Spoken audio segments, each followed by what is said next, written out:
Bonjour, mon nom est Julien Bourgon. Je suis le directeur du service de l'urbanisme et de l'environnement à la municipalité de Piémont et c'est moi qui vais vous présenter cette consultation publique écrite sur la demande de PPC Moi pour un projet de microbrasserie au 114 chemin de la Gare.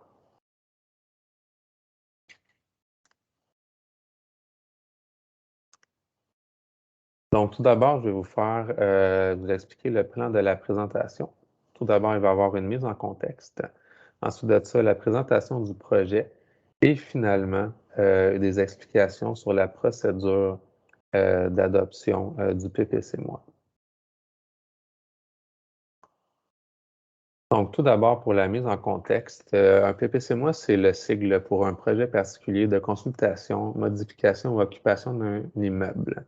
C'est une résolution du conseil municipal qui autorise les paramètres dérogatoires d'un projet à certaines conditions. La procédure d'adoption d'une résolution de PPC-MOI est similaire à la procédure pour l'adoption d'une modification à un règlement de zonage et est assujettie à l'approbation référendaire. La résolution peut imposer des conditions relatives à la configuration du projet et à l'exercice des usages projetés. Plus particulièrement pour notre projet, voici une énumération des dérogations requises au règlement de zonage pour rendre le projet autorisable. Premièrement, ça prend l'usage industriel de classe I1 pour la production artisanale de bière. Ensuite, ça prend l'usage commercial de classe C2 pour la vente d'alcool. Ensuite, ça prend l'usage commercial de classe C3 pour la consommation de boissons alcoolisées. Et finalement, ça prend une réduction de la capacité de stationnement requise de 19 à 17 cases. Donc, voici le plan de localisation de l'emplacement. On se trouve en fait au coin du chemin de la Gare et boulevard des Laurentides, sur le terrain qui est ici. C'est un immeuble qui est présentement construit. On peut voir ici une photo de la façade qui est visible par le chemin de la Gare de ce bâtiment-là. Maintenant, pour la présentation du projet, tout d'abord, je vous présente le plan d'aménagement du stationnement. S'il vous plaît, veuillez ne pas tenir compte là, de la portion qui est en gris à cet endroit-ci. C'est un plan qui est aussi utilisé pour un projet d'agrandissement futur qui fait pas partie de la demande de VPC-MOI comme telle. Donc, la demande se concentre vraiment sur la portion ici. Donc, on peut voir le bâtiment principal existant et on peut voir l'aménagement du stationnement comme tel. Ce stationnement-là est déjà aménagé. Seule modification qu'il va y avoir, en fait, c'est que ce stationnement-là est aménagé un peu trop grand du côté de la route du boulevard des Laurentides qui est ici. C'est qu'il y a une partie du stationnement qui se trouve à l'intérieur de la bande riveraine de 15 mètres d'un ruisseau qui est à la limite arrière du terrain. Et donc, ce stationnement-là va être modifié. Sinon, c'est vraiment le stationnement existant. Voici maintenant la présentation de l'aménagement intérieur projeté. Donc, on peut voir, premièrement, là, justement, pour faire certains usages, on va avoir la production de bière artisanale. C'est la section qui se trouve ici. Il va y avoir là, justement les cuves de bière, entre autres. C'est vraiment là qu'on va faire la production. Zone d'entreposage ici. Une autre zone d'entreposage, chambre froide, à cet endroit-ci. Ensuite de ça, un autre usage qui va être fait est la vente de bière produite sur place. Donc ça va se faire dans l'heure d'accueil. On rentre par les portes ici. Le chemin de la gare est de ce côté-ci. Et on peut en fait là, commander des bières à cet endroit-là. Et finalement, il y a aussi une possibilité de faire de la dégustation de bière sur place. Donc, on a deux salles pour la dégustation avec table et chaise. Donc, on a la première salle qui se trouve en bas ici. Et ensuite de ça, on a une autre salle qui se trouve à cet emplacement ici. Au niveau des modifications extérieures, c'est relativement mineur. En fait, on va avoir une modification des ouvertures. Premièrement, ici, on a l'élévation qui donne sur le chemin de la gare où est-ce qu'on va modifier une fenêtre pour la transformer en porte. Et ici, c'est l'élévation qui donne sur le boulevard des Laurentides où est-ce qu'on va changer la porte qui est déjà existante. Maintenant, pour le calendrier d'adoption. Première chose qui a eu lieu le 6 décembre 2021 était l'adoption du premier projet de résolution de PPC-MOI. On est présentement dans cette phase-ci qui est la consultation publique écrite. Ensuite de ça, il va y avoir le 7 février 2022 l'adoption du deuxième projet de résolution. Dans la semaine, ce deuxième projet de résolution-là pourra être identique au premier projet de résolution, mais peut aussi comporter des légères modifications qui seraient en fait des modifications qui seraient des prises en compte de commentaires qu'on va recevoir là, suite à la consultation publique écrite. Ensuite de ça, dans la semaine du 7 février, il va y avoir un avis public qui va être publié et c'est là qu'on va ouvrir la période pour les demandes d'approbation référendaire. Donc, il va être possible de déposer une demande jusqu'au 8e jour suivant la publication de l'avis public. Tout ça va être détaillé dans l'avis public, là, la procédure pour faire la demande comme telle. Le 7 mars 2022, on va avoir l'adoption de la résolution. Et la semaine du 7 mars 2022, on va avoir la transmission de cette résolution à la MRC.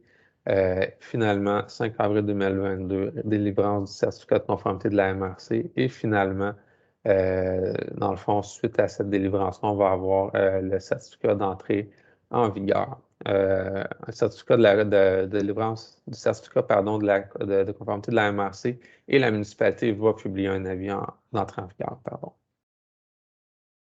Donc, les dispositions susceptibles d'approbation référendaire, particulièrement pour ce projet de PPC-MOI, en fait, c'est les modifications aux usages autorisés et aussi la diminution du nombre de cases de stationnement.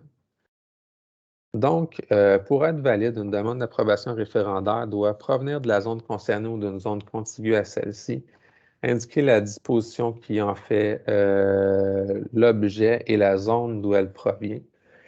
12 personnes doivent avoir signé une demande ou la majorité des personnes de la zone, si celle-ci compte 21 personnes ou moins, être reçue par la municipalité au plus tard le 8e jour suivant la publication de l'avis annonçant la possibilité d'approbation référendaire. Voici donc un plan qui montre les différentes zones du secteur visé.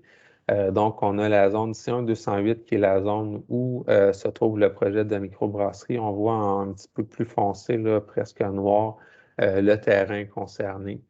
Et ensuite de ça, toutes les zones adjacentes à la zone C1-208 sont des zones contiguës dans lesquelles, et dans le fond, dans lesquelles les personnes qui habitent peuvent faire une demande aussi de tenue d'un référendum.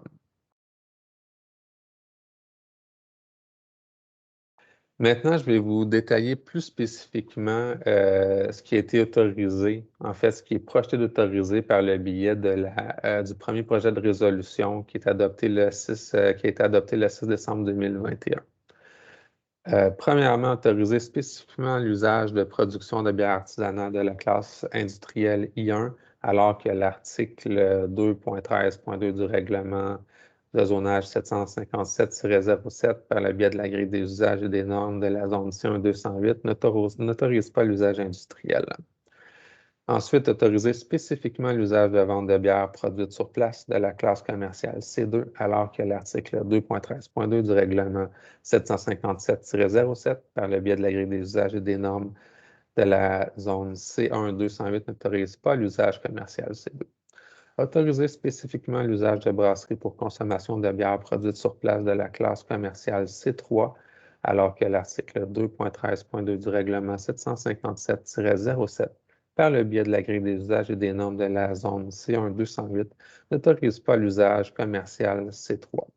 Finalement, autoriser l'aménagement d'une aire de stationnement de 17 cases alors que l'article 2.6.1.3.2 du règlement de zonage 757-07 prévoit un minimum de 19 cases pour la combinaison d'usages autorisés. Ce premier projet de résolution a adopté les usages que je viens de vous expliquer, mais impose aussi certaines conditions que je vais vous énumérer également. La première, la terrasse extérieure ne doit pas être agrandie au-delà du mur arrière. Une seule terrasse extérieure est autorisée du côté 117 boulevard des Laurentides et sans musique.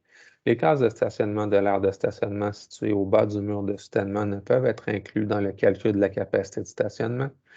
Un minimum de 3 cases de stationnement est obligatoirement localisé sur un ou des terrains commerciaux adjacents au terrain faisant l'objet de ce PPC-MOI et les conditions suivantes doivent être respectées en tout temps.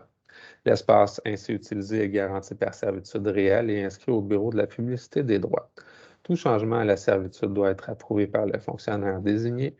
Le certificat d'autorisation d'occupation du bâtiment devient caduc advenant la résiliation de la servitude. Seule la production de bière artisanale de la classe I3 est autorisée. Seule la vente de bière artisanale produite sur place de la classe C2 est autorisée. Seule la consommation de bière artisanale produite sur place de la classe C3 est autorisée. Malgré la condition précédente, des collations ou repas sans cuisson peuvent être servis à titre d'usage complémentaire à l'usage C3.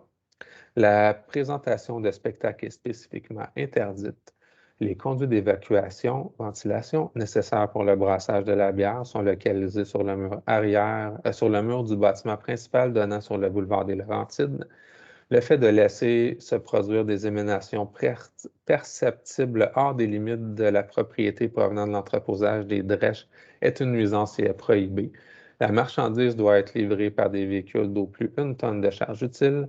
Le stationnement de moto est autorisé uniquement sur la portion du stationnement donnant sur le boulevard des Laurentides.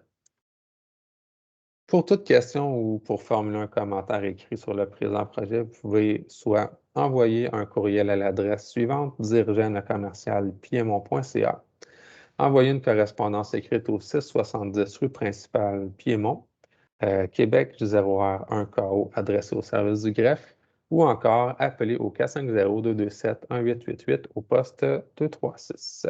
Il est important de noter que les commentaires doivent être déposés au plus tard le 27 janvier 2022. Donc, je vous remercie beaucoup d'avoir assisté à cette présentation et n'hésitez pas à vous référer aux documents écrits qui sont aussi dans le dossier là, sur le site web. Passez une bonne journée. Au revoir.